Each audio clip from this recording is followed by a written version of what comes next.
Shy Maid mistook her sleeping guest for a staff the moment he woke up. Everything changed. Hello everyone. Before we begin today's video, I need your help. We have noticed that the channel is losing traction, and subscribing is one of the best ways you can help us. It is quick, it is free, and it allows us to keep bringing you great cinematic stories every week. Your support means everything. Let us keep this channel growing together. Where are you watching from? Drop your city or country in the comments below. Thank you so much for being here. Now, let us get back to our main character. She thought he was staff. He thought no one ever noticed him. Tonight, both were wrong. The clock struck midnight inside the Meridian Grand Hotel, a place where the walls gleamed with marble and the silence cost more than most people's rent. The hallways smelled faintly of lavender polish and fresh linen. Beneath the soft hum of the air conditioning, a single cart rolled slowly past the suites. Maya Lopez, 26, pushed it carefully, her hair tied back in a neat bun. Her uniform was spotless, but the tired eyes behind it told a longer story. She was on her second shift, cleaning after a late conference. Her mother's hospital bills were due next week. She could not afford a single mistake. When she stopped at room Tam Tramui High, the door was ajar. The cleaning list said it was vacant. She hesitated, then knocked gently. Housekeeping? No answer. Inside, the room was dim, lit only by the city lights sneaking through the curtains. A man in a half-unbuttoned dress shirt sat slumped in the armchair, head tilted back, sound asleep. A half-finished espresso cooled on the table beside him. He looked exhausted, like someone who had worked for days without rest. Maya assumed he was one of the hotel's junior managers who had fallen asleep during overtime. She whispered to herself, "You will catch a cold like that."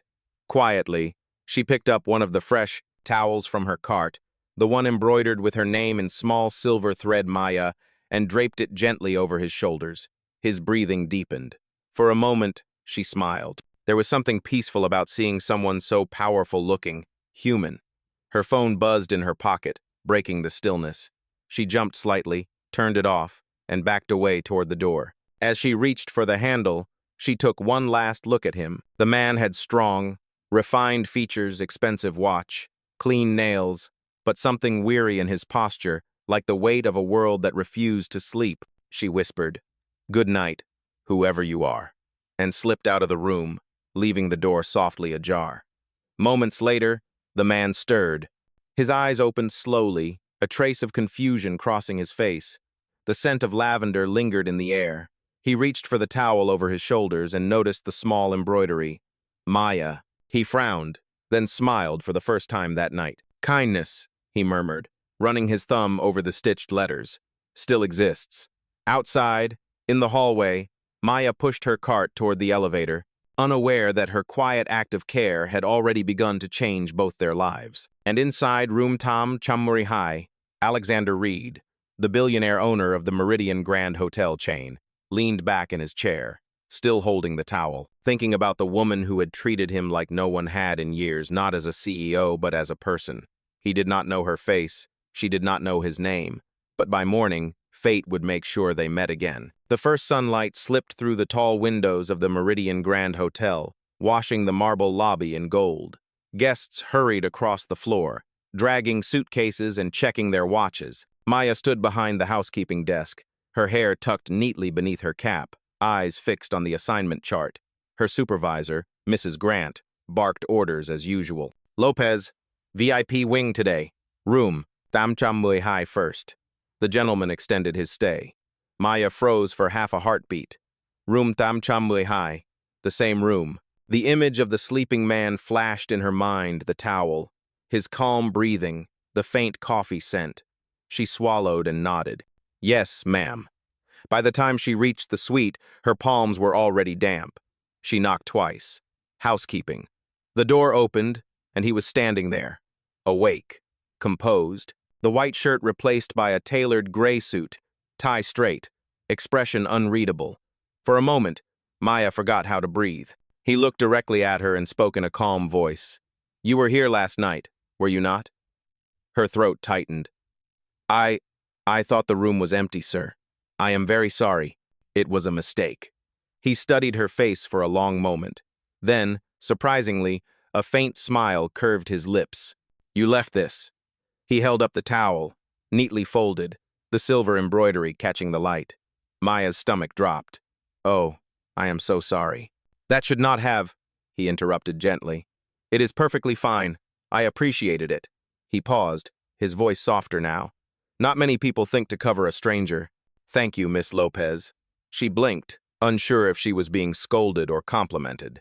You are welcome, sir. I am Alexander Reed, he said, extending his hand. Just a consultant with Vale Holdings. I will be around the property for a few days. She hesitated, then shook his hand quickly, the gesture professional but trembling. I will make sure your room is perfect, Mr. Reed. As she left, her heart pounded hard against her ribs. She could still feel the warmth of his palm. She reminded herself that he was just another guest, another job. But something in his tone, something kind, almost weary, stayed with her. That afternoon in the staff cafeteria, her friend Carla slid into the seat across from her with a grin. You look like you saw a ghost. What happened? Maya lowered her voice. Remember that man who was asleep last night? He talked to me this morning. He remembered. Carla whistled. Uh-oh. Did he complain? No. He thanked me. Maya poked at her sandwich, still confused. He said he is a consultant, but something about him feels different. The way he spoke, the way everyone in the hallway nodded when he passed. It was like... She trailed off. Like he owns the place? Carla laughed. Come on, Maya. You always overthink. Maybe she did. Still, when Maya returned to her floor later that day, she noticed new security outside. Room tam trummuri high and fresh flowers delivered by the general manager himself. For a consultant, Mr. Reed seemed to command a lot of attention. That evening, Maya was assigned to help set up the ballroom for the upcoming charity gala. She worked quietly, arranging name cards and polishing glasses while staff hurried around her. The event was for a foundation run by Vale Holdings, something about community art and education. As she adjusted a row of crystal flutes, she heard a familiar voice behind her. You have an eye for detail. She turned. Alexander stood near the doorway, his suit jacket off, sleeves rolled up, tie loosened, just enough to seem human. I just try to do my job right, sir, she said softly. He stepped closer, glancing at the place cards she had organized alphabetically. Most people rush through tasks they think no one will notice. You treat everything like it matters. Maya blushed and looked down. I suppose small things build the bigger picture. He nodded slowly, clearly intrigued. That is a rare philosophy in this business. Before she could answer, Mrs. Grant's voice echoed across the room, calling for more linen. Maya excused herself and hurried off, heart pounding. From a distance, Alexander watched her go. His assistant approached quietly. Sir, the board wants your notes on tomorrow's merger briefing. He replied without looking away. In a minute. I just want to see how this event comes together.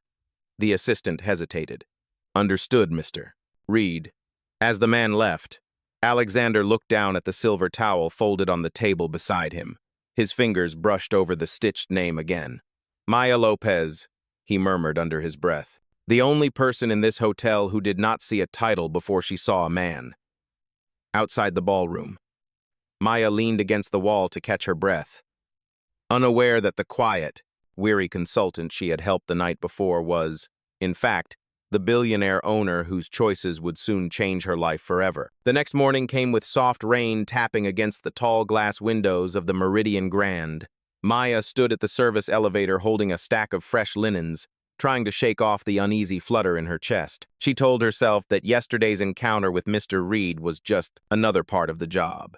Yet every time she replayed his words, you treat everything like it matters, her pulse quickened.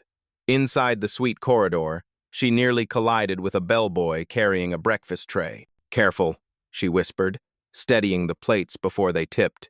He laughed nervously and rushed away. When she looked up, Alexander Reed was stepping out of room tam chumwer high, phone pressed to his ear, his expression distant. His tone was calm but firm. No. Tell the board I will review the contract in person. The hotel is not just an asset. It is a living thing. Treat it that way.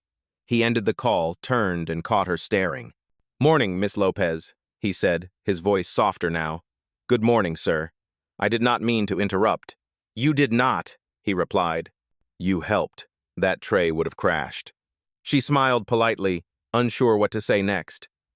Would you mind walking with me to the East Lobby? He asked. I want to see how the staff prepares for guests. A consultant should learn from the real experts. She blinked, surprised by the request. Of course, sir. They walked side by side through the quiet corridor. Maya spoke about her daily routines, the early shift, the checklists, the endless attention to detail. Alexander listened without interrupting.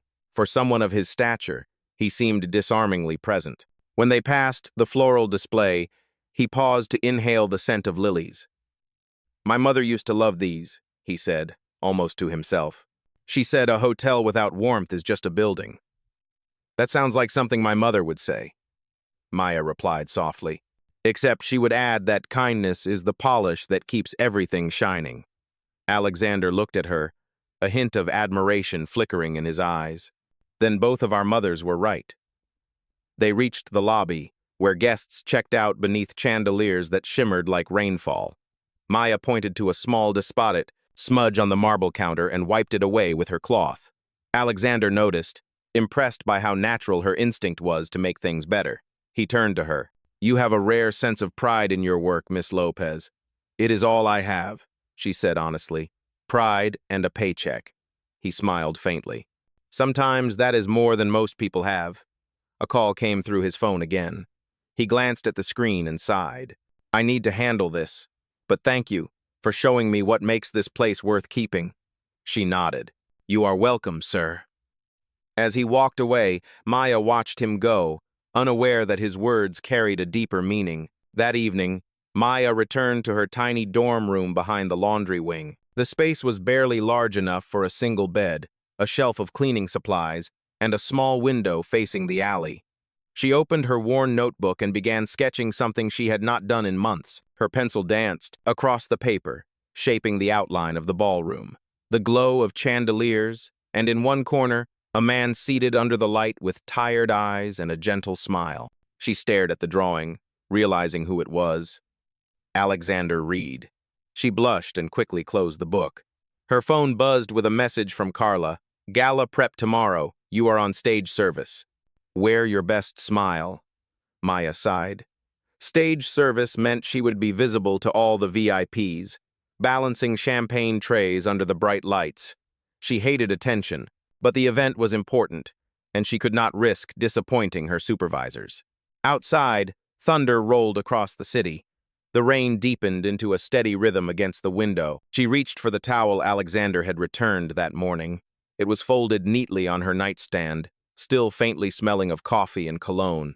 She ran her fingers over the silver letters of her name and whispered, it was just kindness, nothing more. But her heart disagreed. The following afternoon, the hotel buzzed with preparation for the charity gala. Staff hurried through the halls carrying centerpieces, sound equipment, and trays of crystal flutes. Maya stood near the entrance of the ballroom, smoothing the lines of her uniform. The chandeliers glowed overhead, reflecting hundreds of tiny sparks across the mirrored floor. Alexander appeared in the distance, surrounded by managers, his presence magnetic. He was discussing last-minute details for the foundation's fundraiser, his expression focused yet calm. When his gaze swept across the room and landed on Maya, something unspoken passed between them, a quiet acknowledgement of that night, of the towel, of the simple act that had somehow rewritten the rhythm of their days. Neither of them said a word, but both knew that tonight, under the same golden lights, something was about to change again. The Meridian Grand shimmered under the city lights that evening. Outside, black cars lined the curb, and flashes from cameras painted quick bursts of white against the marble columns. Inside the ballroom, violins hummed beneath the soft murmur of conversation. Every corner glowed silverware, crystal chandeliers, and the faces of guests who seemed to belong to another world. Maya stood near the bar, holding a silver tray balanced perfectly in one hand. The air smelled of roses, champagne, and something faintly metallic nervousness. Her heart thudded quietly beneath her uniform. Tonight, she was part of the service line, invisible but essential. Mrs. Grant's voice cracked over the staff's headset.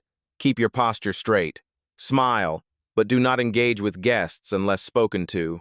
And remember, Vale Holdings executives are in attendance. No mistakes tonight.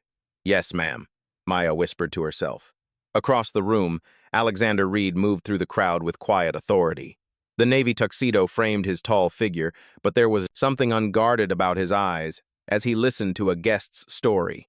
Every now and then, his gaze drifted toward the staff, specifically toward Maya. He noticed how she maneuvered through the crowd, careful yet graceful, never once breaking focus.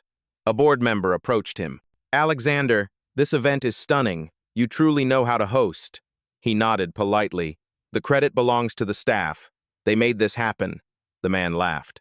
"Spoken like a consultant who still believes in fairy tales." Alexander smiled faintly but did not answer. Fairy tales, perhaps.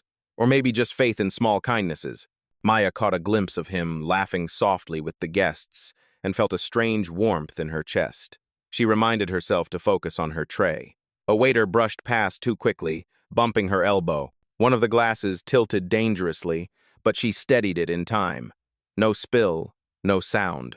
Only her heartbeat pounding in her ears. "Good reflexes," a familiar voice murmured behind her. She turned, startled. Alexander was standing close, a faint smile on his lips. "Thank you, sir," she said quietly.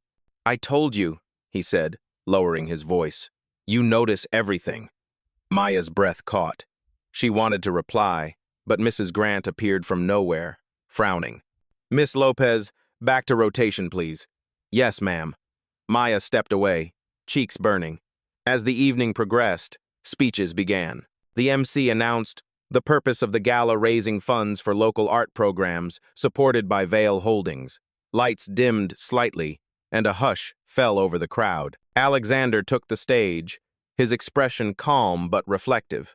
"Good evening," he began, his voice steady through the speakers. "We gather tonight not just to raise money, but to remember why we build places like this so people can connect, not divide." Applause filled the room. Maya stood near the back, tray lowered, listening. His tone carried warmth she had not heard before. He continued, "I have been reminded recently that every person here, whether wearing a tuxedo or a uniform, keeps this place alive. Kindness is not a policy. It is the foundation." Maya's eyes widened.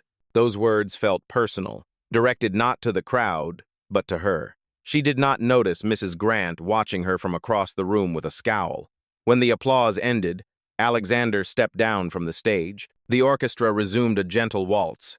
Guests swirled across the floor, and servers moved like silent waves between them. Suddenly, one of the younger waiters slipped on a spilled drink near the podium. The tray of flutes flew into the air. Instinctively, Maya darted forward, catching 2 glasses mid-air and steadying the rest before they shattered. A collective gasp rose from the crowd, followed by applause. Alexander turned sharply, eyes widening as he saw her standing there, breathless but unshaken. He started clapping first, then others joined in. Maya froze, unsure what to do. Mrs. Grant's voice hissed through clenched teeth. "Pick up the glasses and move, Lopez. Now." "Yes, ma'am." Maya lowered her head and quickly cleaned up the mess. The applause faded back into music, but the moment lingered between her and Alexander, a silent acknowledgement that they both felt. Later that night, as guests departed, Alexander approached her near the service corridor. "You handled that beautifully," he said quietly. She smiled, tired but sincere. "It is part of the job." "No," he said, shaking his head. "It was more than that.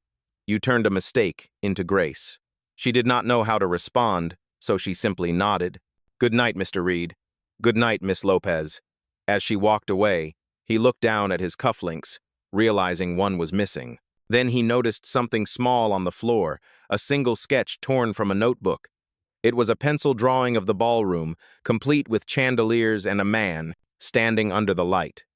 Himself. He held it carefully, a smile tugging at the corner of his mouth.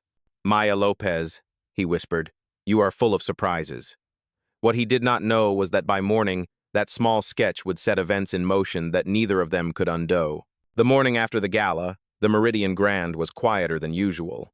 The grand ballroom stood empty, except for a few staff sweeping confetti from the floor. The chandeliers had gone dim, and the silence felt heavy, almost sacred after the night's spectacle. Maya arrived early, her uniform still crisp, though her eyes carried the exhaustion of too many late shifts. She was assigned to inventory the linens, but her mind replayed every moment of the gala, the near accident, the applause, the way Alexander Reed had looked at her afterward. She tried to shake it off, but another worry pressed at her chest. In her notebook, a page was missing. The sketch, the one she had drawn of the ballroom, the one that showed him.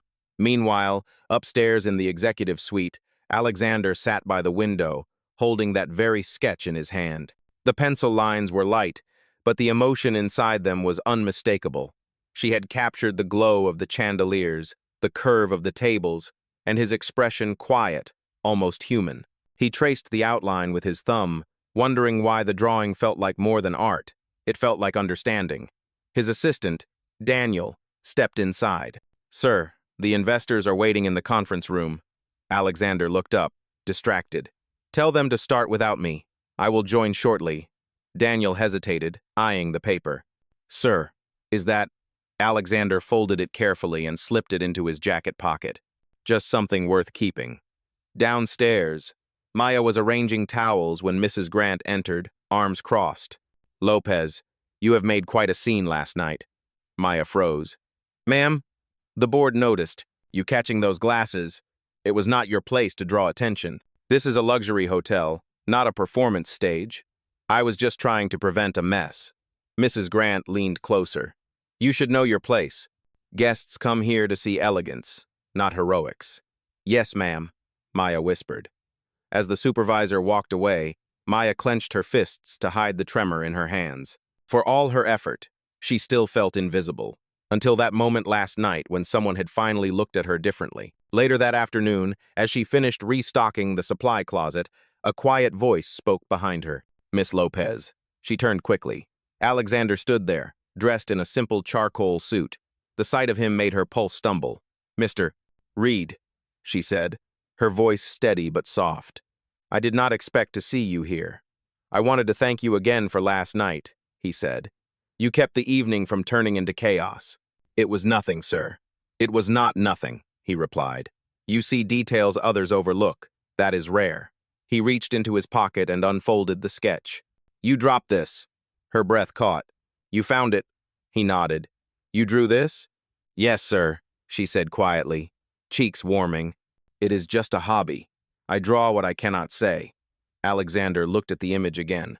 "You have talent, Miss Lopez. The way you see light, it is remarkable." "Thank you," she said, lowering her eyes. "I never studied. My mother always said dreams are for people who can afford them." He studied her face for a long moment. "What if they are for people who cannot afford to give them up?" She looked at him, unsure how to respond. There was something about his tone that felt personal, like he spoke from experience. Then the radio on her belt buzzed. "Maya, Mrs. Grant needs you in the lobby immediately." She nodded, flustered. "I should go." "Thank you, Mr. Reed." He smiled slightly. "Call me Alexander, at least when no one is listening." Her lips parted, but she could only nod before hurrying off. Hours later, when the sun began to set behind the city skyline, Maya left the staff entrance carrying her small tote bag. The streets shimmered with reflections of neon and rain. As she turned the corner, she stopped short. A sleek black car waited near the curb. The rear window rolled down. Alexander leaned slightly forward. "Miss Lopez, Maya, may I offer you a ride home?" She hesitated. "That is not necessary, sir." "Please," he said simply. "It is late, and the city is not kind at this hour." She looked around, unsure, then nodded. "Only if it is not trouble." "It is no trouble at all," he said, stepping out to open the door for her. The interior smelled faintly of cedar and coffee. As the car pulled away from the hotel, neither spoke at first. The city lights passed in gold streaks across the window. Finally, Alexander said quietly, "You know, last night reminded me why I built that hotel in the first place. It was never about the profits." "Then what was it about?" she asked. He smiled faintly. "About people who still believe kindness matters."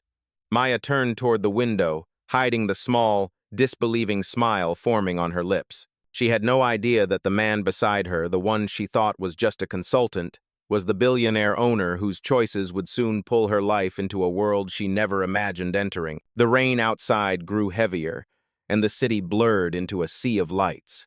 But for the first time in years, Maya did not feel invisible anymore. The car moved quietly through the evening rain, the sound of tires gliding over wet pavement filling the silence. The city outside was a blur of headlights and reflections, 1,000 stories flickering behind the glass.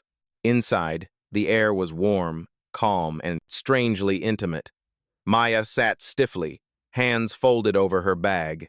She could not understand why Alexander Reed, a man who carried power so effortlessly, had chosen to drive her home. Every second beside him made her both nervous and curious. Alexander glanced her way once, then again, as though debating whether to speak. "You live far from the hotel?" "About 30 minutes by bus," she said softly. "I stay in the dorms behind the laundry wing." He frowned slightly. "Those dorms are in poor condition. The company should have renovated them years ago." She smiled faintly. "It is not so bad. At least the roof does not leak. Much." He chuckled quietly, a sound she had never heard from him before. "You are remarkable, Maya. You find light in places most people would not even look." She looked down, embarrassed. "I just try to stay grateful. Life is easier that way." Alexander turned his gaze back to the road. "Gratitude is rare in my world. Most people spend their time wanting more instead of valuing what they already have." "You sound like someone who has both," she said without thinking. He glanced at her, intrigued. "Do I?" She nodded. "You have what everyone wants: success, respect. People must look at you and think you have everything." He smiled sadly. "No, everything except peace." Maya turned to him, surprised by the honesty in his voice. "Peace?" "Yes," he said quietly. "When you build your life around goals, you forget what it feels like to stop running. You lose the simple things, the sound of rain, a quiet dinner, a moment that means nothing but still matters." For a few seconds, the only sound was the hum of the engine. Maya spoke softly. "Maybe peace is not lost. Maybe you just stop looking for it." Her words hung in the air like a gentle truth he had not expected. He looked at her again, really looked at her this time, and something in his chest shifted. When they reached the corner of her street, she gestured toward the small alley. "You can drop me here, please. It is a short walk." He slowed the car, but did not unlock the doors immediately. "Maya, you remind me of something I have not felt in a long time." She frowned, uncertain. "What is that?" "Honesty," he said simply. "You speak like someone who has never needed to impress anyone." "I do not think anyone has ever asked me to," she replied with a small smile. He reached into his jacket pocket and pulled out a small envelope. "The hotel is hosting a private exhibit tomorrow for the Foundation's art program. I would like you to attend. There will be paintings, sketches, people who see beauty the way you do." She hesitated. "Me? I am just staff." "Not to me," he said firmly. "You have an artist's eye. You should see what your kindness looks like when it is reflected back." Her fingers trembled slightly as she took the envelope. "Thank you, Mr. Reed. But I cannot accept if it looks like favoritism." He smiled gently. "Then call it an invitation from one human being to another." Their eyes met for a moment too long, and both looked away. Rain streaked down the windshield, catching the glow of the streetlights. The moment felt suspended between worlds, the billionaire and the maid, the man who built empires, and the woman who cleaned their floors. "Good night, Alexander," she said finally. He nodded slowly. "Good night, Maya." She stepped out of the car, clutching the envelope against her chest. The rain had softened, and each drop seemed to echo with the possibility of something she did not yet understand. As the car pulled away, she turned and watched its taillights fade into the distance. Inside, Alexander gripped the steering wheel tighter than he intended. Her words still echoed in his mind. "Maybe peace is not lost," he whispered to himself. "Maybe it is sitting right beside me." Back in her small room, Maya opened the envelope. Inside was an elegant invitation embossed with gold lettering, "Vale Foundation Private Art Exhibit." Her name was written in calligraphy across the bottom, "Guest of Alexander Reed." She stared at it for a long time, her heart racing. The rain tapped gently against the window, as if urging her to believe that maybe, for once, fate was not playing a cruel joke, but writing the beginning of something new. The deepest secrets are about to change everything. Subscribe now to catch the dramatic twist that is coming in the next chapter. The following evening, the Meridian Grand looked transformed. The grand ballroom had been converted into an art exhibit for the Vale Foundation. Soft piano music floated through the air while guests moved gracefully from painting to painting, their voices a quiet hum beneath the chandeliers. Maya stood near the entrance, holding the invitation tightly. She had borrowed a simple navy dress from a coworker, her hair pinned neatly, her shoes scuffed but polished. For the first time, she was not in uniform. She felt both out of place and unseen, a visitor in a world that sparkled too brightly. A staff member greeted her politely. "Welcome, Miss Lopez. Mr. Reed is expecting you." Her heart skipped. "He is."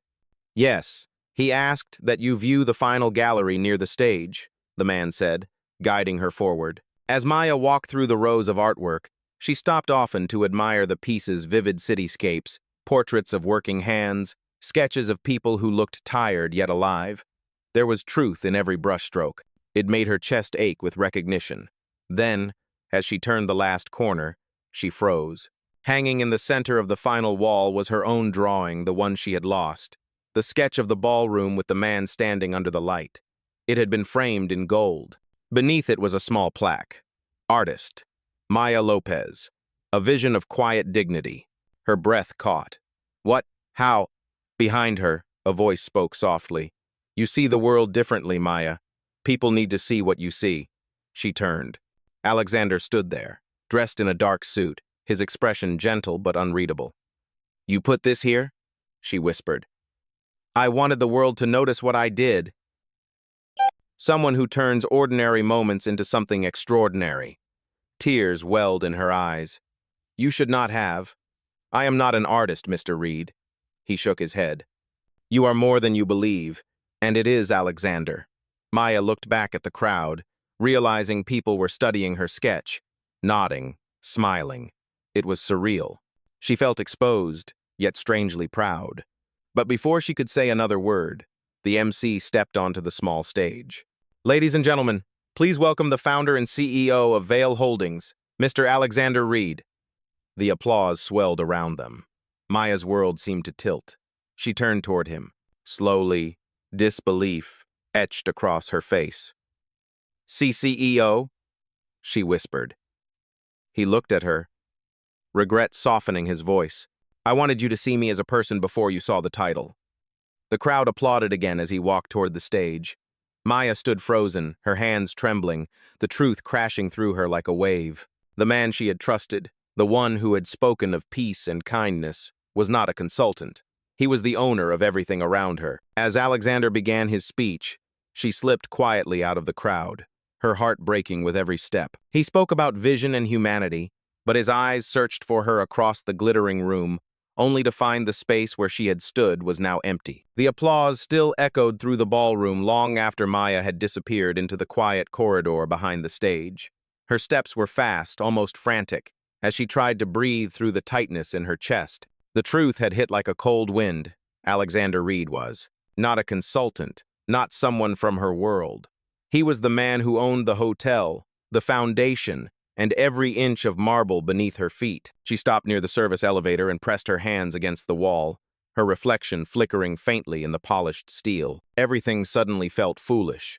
The dinners in the staff cafeteria, the soft conversations, the ride home in the rain. She had trusted him because he seemed real, because he made her believe kindness could exist in someone powerful.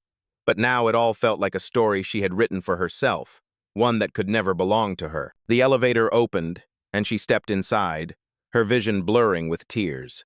Upstairs, Alexander finished his speech, but his words were hollow. His gaze kept drifting toward the spot where she had stood, where the light once caught the silver in her eyes. He saw the empty space and knew instantly what it meant. As soon as the event ended, he slipped away from the crowd and went, searching. He checked the hallway, the staff rooms, even the back entrance, but she was gone. When he finally reached the dorm wing behind the hotel, rain had started again, turning the city into streaks of gray and gold. Maya was outside, sitting on the steps beneath the awning, still wearing the borrowed dress. Her shoulders shook as she tried to hide her face. When he approached, She did not look up. "You should not have come," she said quietly. "I had to," he replied. "You walked away without letting me explain." "What is there to explain?" she asked, her voice trembling. "You lied to me. I thought you were someone who understood my world, but you are the man who owns it. You could have told me the truth." "I wanted to," he said softly. "But for the first time, someone saw me without my title. I did not want to lose that." She turned to him, tears bright under the streetlight. "You already lost it. Because the moment you hid who you are, you made me feel small again." Alexander's voice broke. "That was never my intention. Everything I said to you, everything I felt, it was real." Maya shook her head. "Maybe for you it was a choice. For me, it was a reminder that people like me do not belong in stories like yours." She stood, her voice barely above a whisper. "Thank you for showing me the dream, Alexander. But dreams do not last." He reached for her hand, but she stepped back. The rain began to fall harder, washing down the marble steps between them. "Maya," he said, his voice cracking, "please, do not walk away."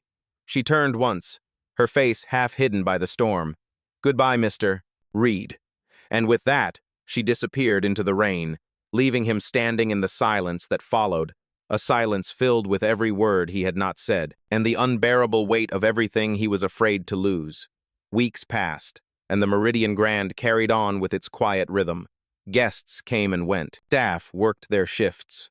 Yet for Alexander Reed, everything felt hollow. Every polished hallway, every chandelier reflected her absence. He still found her name everywhere in the towel folded on his desk, in the sketch framed on his wall, and in the silence that followed him into every meeting. He had tried to reach out, but Maya had resigned and left the staff dorms without notice. The supervisor said she had taken a new job at a small cafe near the river. So, one rainy evening, he went there, alone. The cafe was modest, its walls painted with fading colors, the smell of brewed coffee and cinnamon filling the air. Behind the counter, Maya worked quietly, her hair tied back, her hands moving with the same careful grace he remembered. When she looked up and saw him, her body stiffened. "Alexander," she said softly, not as a question, but as an acknowledgement of something she had known might happen one day. He approached slowly. "You look well," he said, voice gentle. "I am fine," she replied, though her eyes told a different story. "You should not be here. People might see." "I want them to," he said. "I have spent my life hiding behind glass towers. For once, I would rather stand in the rain if it means being real." Maya hesitated, her fingers tightening around the coffee cup. "Why are you here?" "To apologize," he said simply. "I thought protecting my identity would protect what we had. But I realize now that love cannot live inside a lie. You taught me that." Her voice trembled. "You do not owe me an apology, Alexander. We are from different worlds." He shook his head. "No, we are from the same one. You just see it better than I ever did." He reached into his coat and handed her an envelope.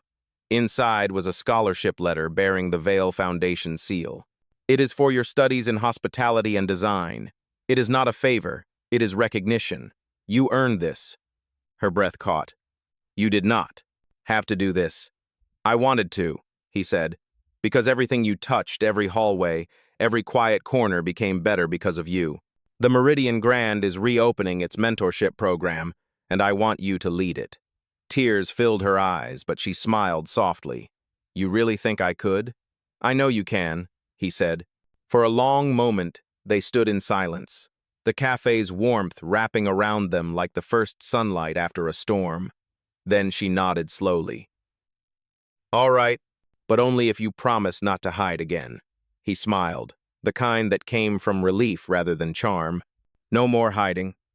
Later that week, the staff of the Meridian Grand gathered in the grand lobby for the announcement of the new program. Alexander stood on stage, but this time, he was not alone. Beside him stood Maya, confident and composed. When the applause began, he turned slightly toward her. "Welcome home," he whispered. Maya smiled. "I never left. I just needed to find the right way back." The chandeliers above shimmered once more, just like the night they met, and the towel embroidered with her name was now framed behind the reception desk. A reminder that even the smallest act of kindness could rewrite an entire story. Because sometimes, fate is not a mistake at all, it is mercy in disguise. Thank you for joining us for this cinematic adventure. If you want more untold or real stories of billionaire love and redemption, please subscribe and choose your next true heart journey on your screen now.